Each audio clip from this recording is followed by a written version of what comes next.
O SCS, pessoal, é o serviço de orquestração de containers totalmente gerenciado pela AWS.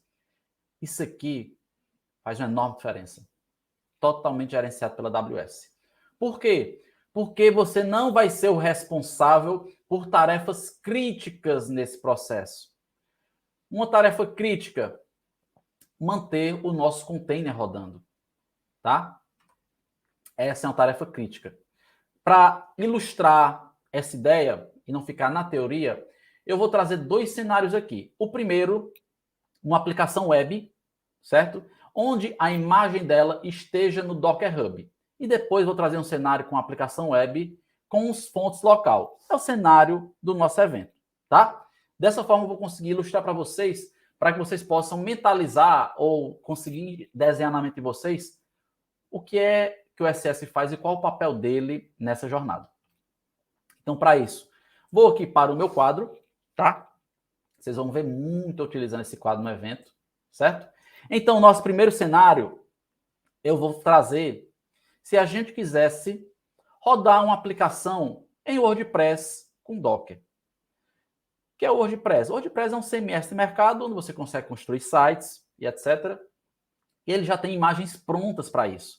Então, você precisa somente mandar rodar aquele container para que você tenha o WordPress rodando. Inclusive, no meu canal tem conteúdo mostrando como rodar o WordPress na AWS com Docker acho que é em 8 minutos, tá? Conteúdo bem bacana e tem uma certa conexão com o que eu vou falar aqui, certo? Imagine... Deixa eu dar um zoom aqui. Vou deixar essa fonte um pouquinho mais grossa.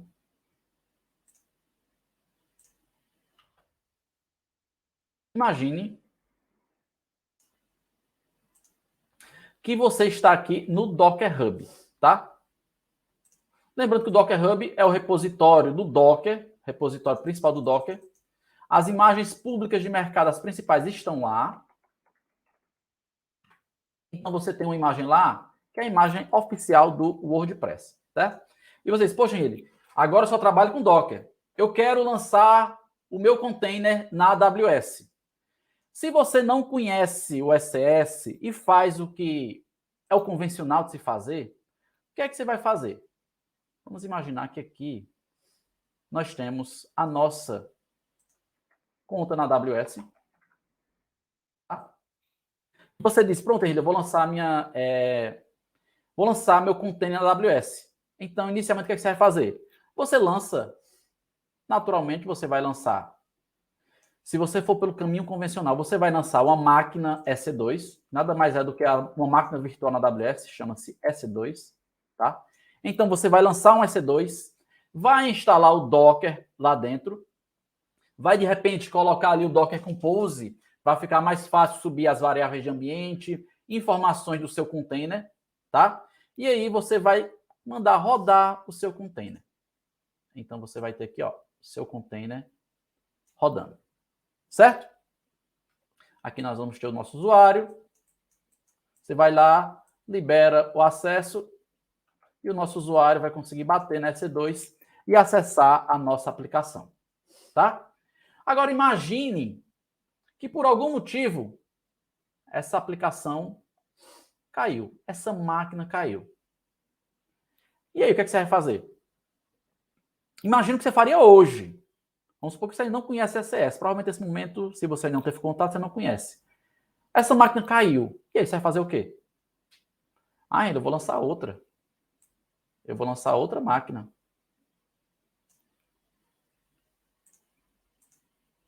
EC2.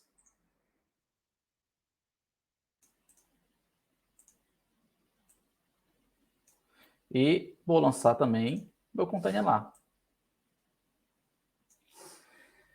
E vou direcionar o usuário para cá, tá? Mas aí, você vai ficar nisso? Vai ficar trocando máquina, vai ficar fazendo esse processo manual para saber se o container está rodando ou não, ou se a máquina cair? E se só o container cair? Como é que você vai ficar garantindo essa disponibilidade, tá? Tem dois problemas aqui, garantir o container rodando e garantir a máquina disponível. E ficar lançando outros, tá? Isso aqui seria um mundo tradicional. Você provavelmente faria algo parecido com isso, tá? Seu mindset inicial possa ser fazer algo parecido com isso. Mas, se você conhece o SS, o que é que você pode fazer? Você vai lançar aqui também na AWS, tá? Você vai lançar um recurso chamado cluster no serviço chamado SS. Henrique, o que é um cluster? Cluster nada mais é do que uma série de recursos computacionais agrupados, tá? Então aqui você cria um cluster no SS e diz, olha, cluster, eu quero 2 instâncias dentro do meu cluster. Deixa eu dar um zoom aqui para ficar melhor para esse cara aqui. Pronto. Eu vou querer 2 instâncias no meu cluster. O cluster precisa de instâncias para fornecer poder computacional para ele, tá? É um mindset um pouco difícil no início, mas quando você trabalha com SS, quando você trabalha com cluster, você tem que imaginar máquinas S2, máquinas virtuais como poder computacional. Quando você tem esse mindset de poder computacional, cara, vira uma chave na cabeça, o jogo muda, tá? Imagine que você coloca no seu cluster ali 2 instâncias, ok? Aqui são instâncias EC2. Vou colocar aqui EC2.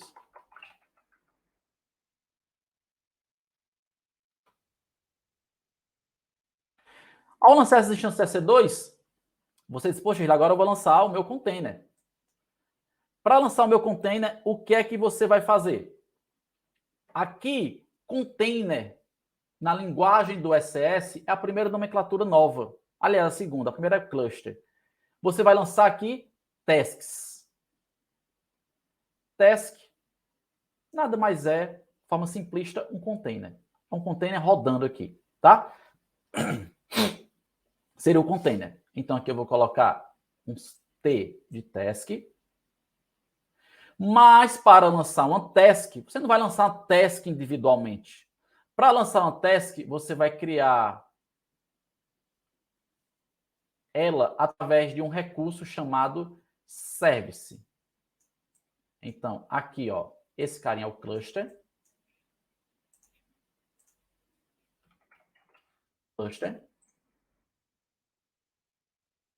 E esse daqui é o service.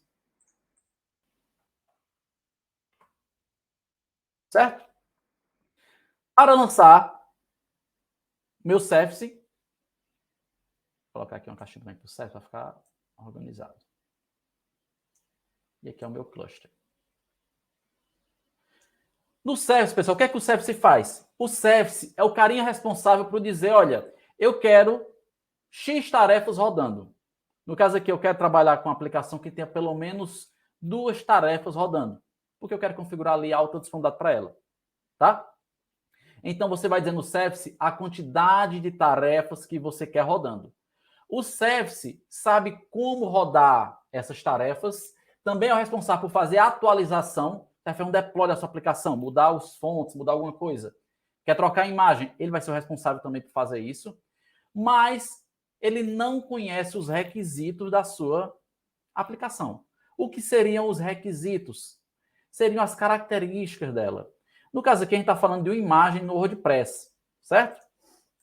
Então, para que você consiga rodar essa imagem do WordPress, você precisa criar um arquivo, ou melhor, criar uma configuração num serviço chamado Task Definition. Tá? E no que é a Task Definition? É o irmão próximo do Docker Compose. Vamos fazer assim que fica mais fácil vocês compreenderem. É um arquivo que vai ter as informações que eu preciso para rodar o meu container. O que é que eu preciso saber para rodar meu container? Eu preciso saber qual a imagem. No caso aqui é a imagem do WordPress, tá? O que é que eu preciso saber? Eu preciso saber qual porta ele vai rodar, certo? Então, vou mapear lá a porta 80, a porta 8080, a porta que você acha pertinente rodar. Ele vai também ter as informações de variáveis de ambiente.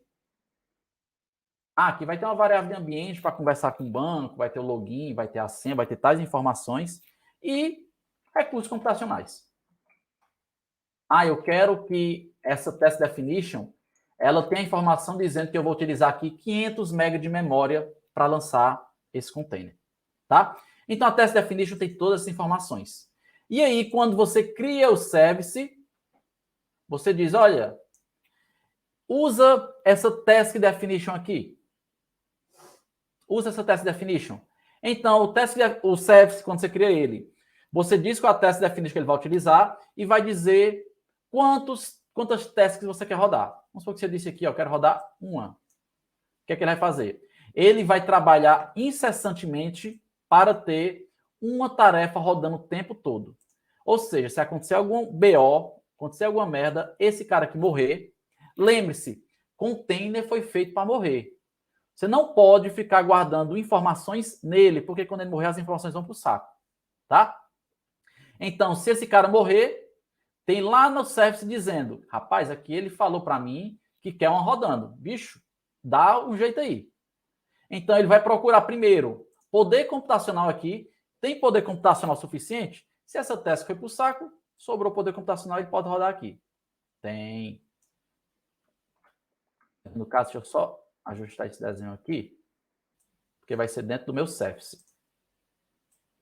Então, vou colocar aqui o service englobando tudo. E aqui vai ser lançado outra task. Beleza. Show! Vamos supor que o recurso computacional que eu descrevi lá na minha task definition só suporta só um EC2 da conta. Ela já fica com o recurso computacional lotado com isso, tá?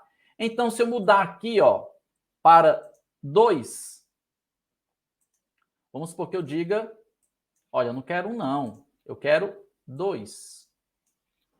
Eu quero agora 2 tarefas rodando. Quero trabalhar com alta disponibilidade. Então, o que é que o service vai fazer? Se ele está criado aqui dentro, ele vai ver, olha, no cluster tem poder computacional? Tem. Tem um EC2 aqui novinha, livre. Então, cara, vai lá e lança a minha tarefa. Show? E lança a minha tarefa. Então, o service tem essa inteligência, tá? Mesma coisa se acontecer. Cair um EC2 aqui, tem um serviço que está em comunicação com eles, que está em comunicação com o cluster, chamado Auto Scaling Group. E aí ele trabalha para manter o poder computacional do cluster. Eu falei que eu queria ter 2 EC2 no meu cluster. Eu falei que queria ter 2. Então, o Auto Scaling Group vai trabalhar para manter as 2. E o Service trabalha para manter as tasks. Certo? Agora, caso meu usuário precise acessar essa aplicação, como é que ele acessa?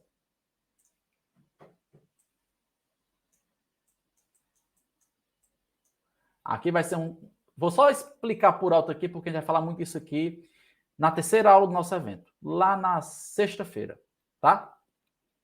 Esse cara, para acessar essa aplicação aqui, você pode ver que existe já uma certa complexidade aqui, tá?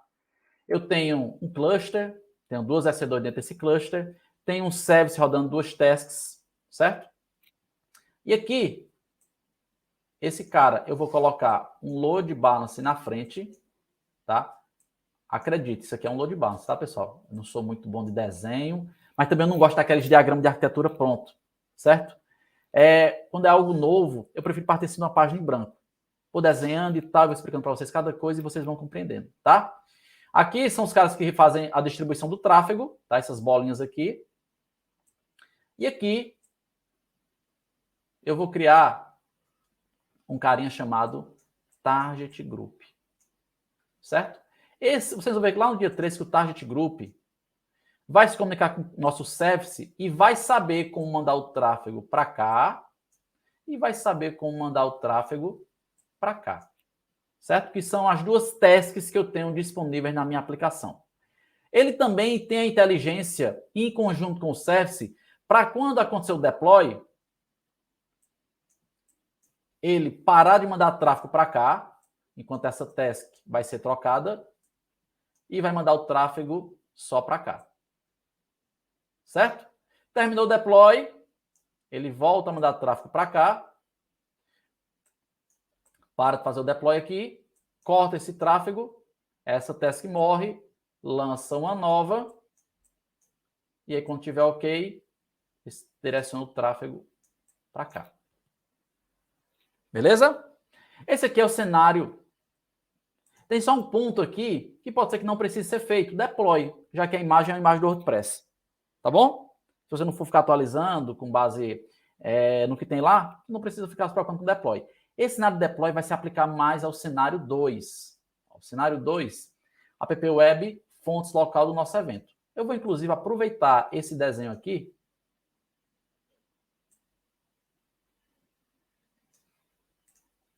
para não precisar fazer tudo de novo. Pronto, vou trazer para cá. Joia. Então, vou trazer esse desenho para cá.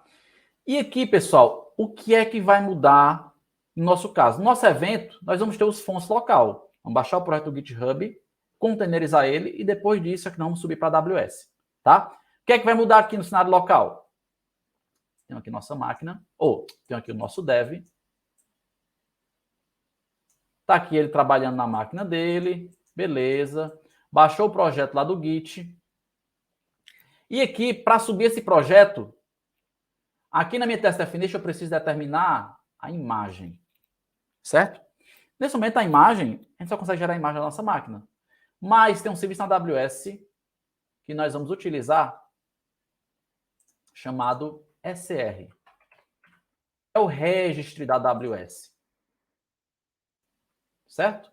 No registry da AWS é que vai ficar as nossas imagens. Então, a gente vai aprender a subir a imagem para o SR. Depois de subir a imagem para o SR, a gente vai conseguir utilizar ela na Task Definition. Tá? Depois de utilizar na Task Definition, a magia acontece. Certo? E aqui, por ter a informação da imagem, eu consigo lançar...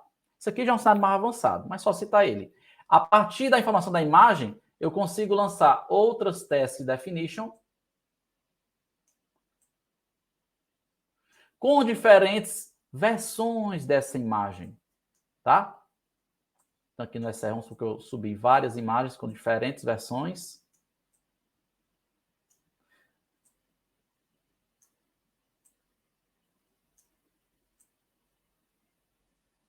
E dessa forma, imagine que aqui seja a imagem 1, 2, 3, são versões da nossa aplicação. E aqui é a mesma coisa. 1, 2, 3.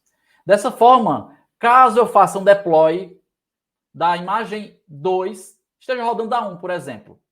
Vou fazer o deploy da imagem 2 e vamos supor que deu problema. Com esse processo aqui, eu consigo fazer um rollback facilitado para a imagem 1, tá? E o cluster, juntamente com o service, vai conseguir fazer essa orquestração e fazer a magia acontecer dentro da AWS. Tá? Viram o poder do SS? Viram como ele é importante no nosso processo? Olha a série de gargalos aqui que foram resolvidos pela existência dele. Tá? Então aqui, falei para vocês de Autoscale Group, tá? Conectado aí com cluster. Falei de cluster, falei de service, falei de task, falei de task definition, falei de SR, falei de EC2, que é o que vai compor ali o nosso cluster, tá? E também falei um pouquinho de Docker Hub, que seria esse cenário aqui, tá? Isso aqui, pessoal, é para que você fique familiar com essa série de termos novos, tá? Henrique, estou confuso, faz parte. Primeira vez que você vê uma coisa nova, tão nova assim, gera confusão. É o que eu costumo dizer que é a jornada do aprendizado. A jornada do aprendizado, ela costuma chegar com muita confusão. Você está assimilando algo novo, você vai ficar muito confuso. Por quê? Porque seu cérebro quer lutar para entender aquilo. Parece algo que você vê assim, meu Deus, eu vivi sem isso, eu preciso disso urgente. Então você vai ficar super confuso porque seu cérebro está tentando rapidamente encaixar ali várias peças novas que apareceram para ele. Mas isso não é instantâneo. Por isso que eu busco passar no conteúdo esquenta, já começar a tocar nesse assunto aqui para vocês. Para chegar lá no evento, que eu vou repetir boa parte dessas coisas, explicar em detalhes outras coisas aqui que não deu para explicar aqui, falar um pouco mais de service, falar um pouco mais de cluster, e vocês já vão ter um pouco de entendimento do que cada item desse faz na nossa jornada. Joia?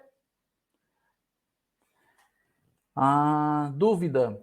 Caso o meu cluster já tenha limitado um poder computacional, é possível aumentar o recurso para suprir conforme for criando novos containers para aguentar a demanda? Sim, Alex, dá perfeitamente. Aí que entra o Autoscale Group. Você aumenta o poder computacional do cluster e o service vai ficar ali o tempo todo. Ei, eu preciso lançar mais container. Eu preciso lançar mais task. Eu preciso lançar mais task. Opa, tem poder computacional. Lança a task que está me pedindo aqui. Tá?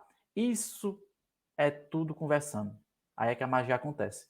Tem vários temas aqui que eu nem passei para vocês ainda. Security Group. Como é que faz a comunicação com o Security Group de todas essas coisas aqui? Como é que libera permissão para o SR conversar com o meu cluster? Tá entendendo? Tem muita coisa faltando aqui, mas isso aqui a gente vai ver tudo no evento. Tá?